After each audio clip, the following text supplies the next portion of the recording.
Hello વિદ્યાર્થી મિત્રો, આપ સર્વ વિદ્યાર્થી મિત્રોનું સ્વાગત છે આપણી એકમાત્ર યુટ્યુબ ચેનલ એફઆરની મોજમાં અથવા તો આરએફની મોજમાં। આજે આપણે ધોરણ 8 વિષય હિન્દી ગયા વર્ષે જે પ્રશ્નપત્ર લેવાયું હતું તેનું સોલ્યુશન કરીશું। તેથી ગયા વર્ષના પ્રશ્નપત્રના અંદરથી મોસ્ટ આઈએમપી મુદ્દા હોય છે જે બીજી 2024ની પરીક્ષાના અંદર પણ પૂછાવાની શક્યતા છે। તમે જેના ઉપરથી તૈયારી કરી શકો છો કે કેવા પ્રશ્નો પૂછાય છે, કયા પાઠના અંદરથી કેટલા માર્ક્સનું પૂછાય છે। તો દ્વિતીય સત્રાંત પરીક્ષા એપ્રિલ 2023નું પ્રશ્નપત્ર છે। 2024નું પ્રશ્નપત્ર પણ આના અંદરથી લગભગ મોસ્ટ આઈએમપી પ્રશ્નો રહેશે, એટલા માટે આપણે જોઈશું મિત્રો। આ તારીખ વાર ગુણ તો 80 ગુણ જ રહેશે અને સમય પણ ખોટો જ છે મિત્રો, કારણ કે તમારે અલગ સમય રહેશે અને અલગ તારીખ રહેશે। ઓકે, તો ધ્યાન જોઈ લેજો, ધ્યાન રાખજો, એવું ના સમજતા કે આના જ તારીખ રહેશે, આ તો જૂનું પેપર છે 2023નું, પણ આપણે એનું સોલ્યુશન કરીશું, જેથી તમે પણ સોલ્યુશન કરી તેના અંદરથી બધા મોસ્ટ આઈએમપી પ્રશ્નો તૈયાર કરી શકો અને પોતાની પરીક્ષાના અંદર સારા એવા ગુણ પ્રાપ્ત કરી શકો। ચાલો શરૂ કરીએ મિત્રો। પીડીએફ મેળવવા માંગતા હોય તો આપણા વોટ્સએપ ગ્રુપના અંદર જોડાઈ જજો, તેની લિંક નીચે ડિસ્ક્રિપ્શનના અંદર આપેલી છે અને વેબસાઇટની લિંક પણ આપેલી છે। વેબસાઇટ પરથી તમે ઇઝીલી આ પીડીએફ મેળવી શકો છો। સોલ્યુશન સંપૂર્ણ સોલ્યુશન કરેલું છે, તમે જોઈ શકો છો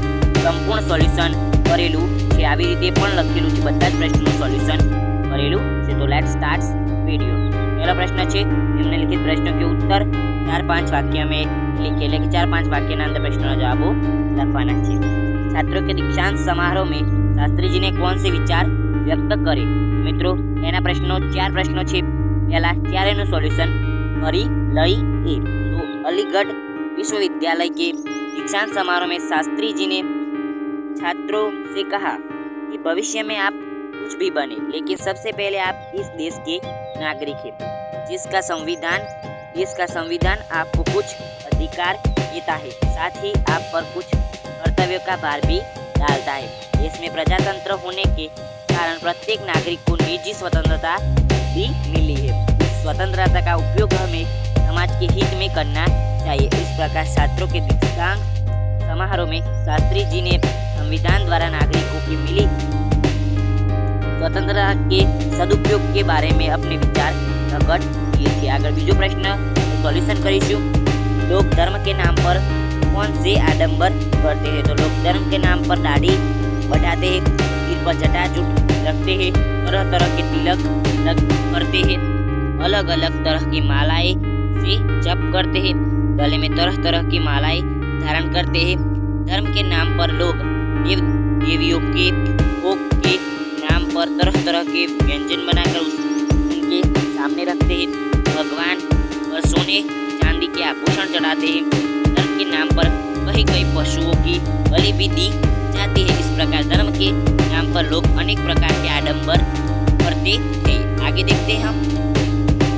हरी भरी धरती को कौन सी परिस्थितियां रेगिस्तान में बदल सकती है? वर्षा के लगातार अभाव और भूकंप के तेज झटके धरती की हरियाली नष्ट कर सकते हैं। प्रकृति के ये रौद्र रूप हरी भरी धरती को रेगिस्तान में बदल सकते हैं। कच्छ के शेर पाठ के अनुसार भुज शहर में कौन से देखने लायक स्थल है? तो वैभवशाली नगर है, यह आईना महल, नाग महल, हिल गार्डन, स्वामीनारायण मंदिर, हमीरस तालाब, भुजिया पहाड़ आदि दर्शनीय स्थल है। तो मित्रों આગળ આપણે જોઈ લઈએ આગળના જે પ્રશ્નો છે તેનું સોલ્યુશન કરી લઈએ। આ 4 પ્રશ્નોનું અત્યારે આપણે સોલ્યુશન કરી ચૂક્યા છીએ। ઓકે, તો લેટ્સ સ્ટાર્ટ। આગળ જોઈ લઈએ પ્રશ્ન નંબર 2 જોઈ લઈએ। સહી વિકલ્પ ચૂનીને જવાબ લખવાના છે। મોનિકા आइसक्रीम खाएगी, भविष्यकाल खाएगी, अभी खाई नहीं है और वो खा भी नहीं रही है, इसलिए भविष्यकाल है, खाएगी, खावानुं छे बच्चा।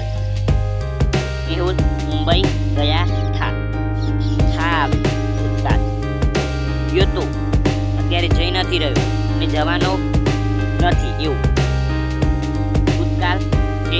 આગળ જોઈએ તો मैं अहमदाबाद जा रहा हूँ, तो वर्तमान काल जा रहा हूँ, अभी जा रहा है ऐसा। वह रात में पढ़ाई करेगा, भविष्य काल है। आगे देखते हर्ष आज उपवास करेगा, वर्तमान काल या भविष्य काल? मेरे ख्याल से तो वर्तमान काल ही होना चाहिए, कर लेना कि कौन सा आएगा, अपने टीचर को पूछे। निम्नलिखित आगे देखते, निम्नलिखित विषय पर पत्र लिखिए। अपने मित्र के जन्मदिन पर बधाई पत्र लखवानो छे मित्रों। तमारे पत्र तो सौने लखता आवड़तुं ज हशे मित्रों। सादर प्रणाम, मित्रों नाम लखवानुं, सादर प्रणाम, सरनामું आ साइड लखवानुं। પછી આગળ જોઈએ તો પ્રશ્ન નંબર 4 एनो प्रश्न 4 एनो उपस्वर्ग लगाकर नया शब्द बनाई। उपस्वर्ग लगावानो छे। प्रति प्लस दिन तो प्रतिदिन, नि वत्ता दोष तो निर्दोष, वि वत्ता ज्ञान विज्ञान। आगे प्रत्यय लगाकर नया शब्द लिखिए। मानव वत्ता तो मानवता, शान वत्ता दान तो शानदार, समाज वत्ता ई तो सामाजिक, समाज वत्ता ई तो सामाजिक। आगे जो तो निम्नलिखित वाक्य में प्रयुक्त अवयव ढूंढिए। तो हूँ तमने वाक्य कहूँ छू, अवयव तमारे मने कमेंट बॉक्स ना अंदर कहेवानुं छे। आज मैंने बहुत कम खाना खाया। मित्रों आ लीटू कर्युं छे थोड़ું रंग छे, हो ध्यान राखजो। ओके, कारण के तमने लागतुं हशे कि आ जे लीटू कर्युं छे नीचे ते जवाब हशे, ना एवुं नथी, आ रंग थई गयुं छे। आज मैंने बहुत कम खाना खाया। ध्वनि हितार्थ ये आगे बैठी है सीता और गीता गाँव जा रही है। अरे ये क्या कर रहे हो? आगे देखते हैं हम, आगे देखते वेद ने परिश्रम किया इसलिए प्रथम आया।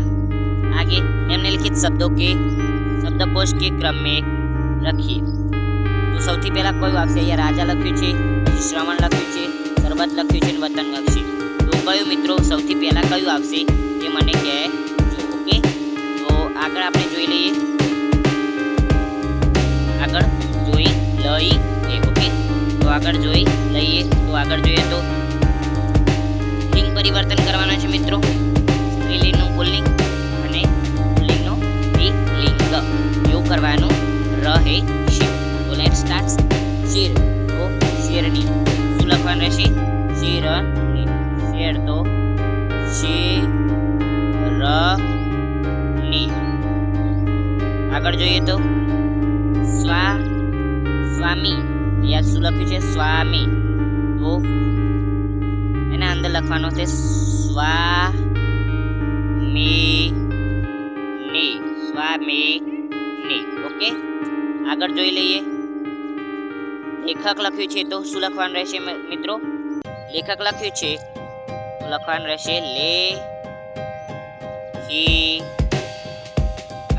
લેખિકા। ઓકે, આગળ જોઈ લઈએ। આગળ છે દાસ, દાસ લખ્યું છે મિત્રો તો શું લખવાનું રહેશે? દાસનું થશે દાસી લખવાનું રહેશે। ઓકે, આગળ જોઈ લે ધોબી તો ધોબન। ओके, आगे जोई लईए। आगे जोईए तो मित्रों निम्नलिखित परिचित का मातृभाषा में से हिंदी में अनुवाद कीजिए। तो लेट्स स्टार्ट वीडियो एंड जोई लईए कि कयो जवाब आवशे अने केवो छे। तो जोईए तो भावेश भाई बस में उभा रहीने मुसाफरी करी रह्या हता। तो पहला तो लखीशुं भावेश भाई बस में खड़े रहकर मुसाफरी कर रहे थे। एक मुसाफर तेमने बेसवा माटे जग्या आपी। एक मुसाफर ने उनको बैठने के लिए जगह दी, बैठने के लिए जगह। भावेश भाई सीट हूँ अंग्रेजी अंदर बोलूँ सीट भावेश भाई कहे छे। अपने एवं हिंदी अंदर पण एवं लखवानुं भावेश भाई कहे छे मारे बेसवुं नथी, मारे उतावळ है, तो मुझे बैठना नहीं है, मुझे बहुत जल्दी में हो। ओके, आगे जोई लईए मित्रों। आगे जोई लईए। आगे छे निम्नलिखित परिचित का हिंदी में अनुवाद कीजिए। तो अनुवाद करवानो छे मित्रों। આવી રીતે આગળ જોઈ લઈએ। આગળ છે રૂપરેખા કે कहानी लिखिए। अपूर्ण वाक्य को पूर्ण कीजिए। मंदिर मस्जिद गिरजा घर में बांट लिया भगवान को, धरती बाटी सागर बाटा मत बांटो इंसान को, अभी राह तो शुरू हुई है मंजिल बैठी दूर है। આગળ નિમ્નલિખિત વિષય પર નિબંધ નિબંધ લખવાનો છે, તો નિબંધ પણ તમે જાતે લખી શકો છો, એટલા માટે મેં લખ્યો નથી. તો આવજો મિત્રો, tata good bye, take care, love you all.